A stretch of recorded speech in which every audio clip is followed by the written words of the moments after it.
Now for a story you'll see only here on Local 5. Today marks the anniversary of the 1847 sinking of the steamship Phoenix. Hundreds of Dutch immigrants lost their lives when the ship caught fire just miles offshore.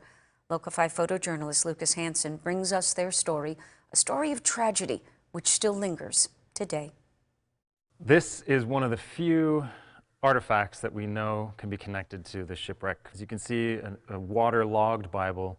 It's very fragile, but you can see the damage from Lake Michigan's water. The technology in the Phoenix was within years of being developed. So it had on board actually a double prop, wooden propellers actually, that with a steam engine aboard. So you're feeding it wood or coal to actually get enough steam up to turn a turbine that would have ultimately turned then this propeller or screw. The boiler itself, the engine room, which actually ignited and caught this wooden ship on fire, and that's ultimately what led to the wreck of the Phoenix. Freezing cold water, immigrants that couldn't swim, wearing wool.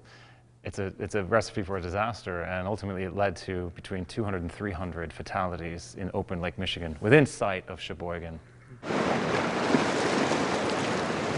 The conditions of the lake would have been pretty similar to what it is like today. The water temperature is enormously cold. Are you going to stay on this ship and burn to death, or are you going to jump into the water and potentially drown? You take your choice. It's more significant than it's been given credit for, I think. There were about 125 Dutch immigrants on the Phoenix. Only 24 of those people survived. 93 of the people who perished were children.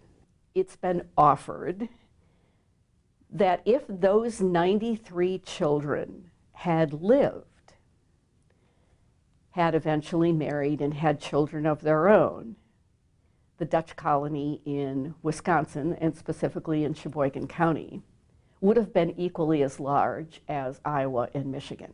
It had an incredible impact on the size of that community.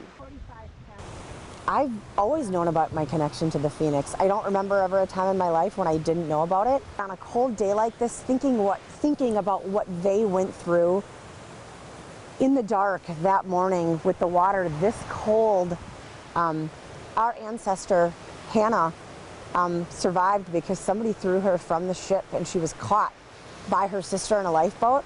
That one simple act is why generations and generations of people are here. But the ramifications truly are in the loss of entire families and the devastation that would have been affected on those families on the shore that were waiting for those family members to arrive. So consequentially, we're talking about the ripple effect here almost 200 years later. And discovering new generations who weren't, the story wasn't shared with them, who we're hoping we can share the story with. It's important to know that, so then we can just go on knowing, again, what happened. I think it's important for people to know where they came from, what their families went through, what their ancestors went through. It's important to not forget.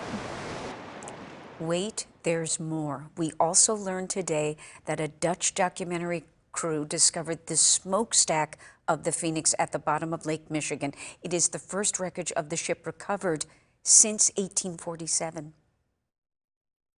It was really exciting because the diver went down and it was taking a while. So we thought, well, if it was a lock, she was coming up very soon, but she was there for half an hour. Then we thought, well, maybe it's the smokestack. And then she came and she said, well, it's the smokestack.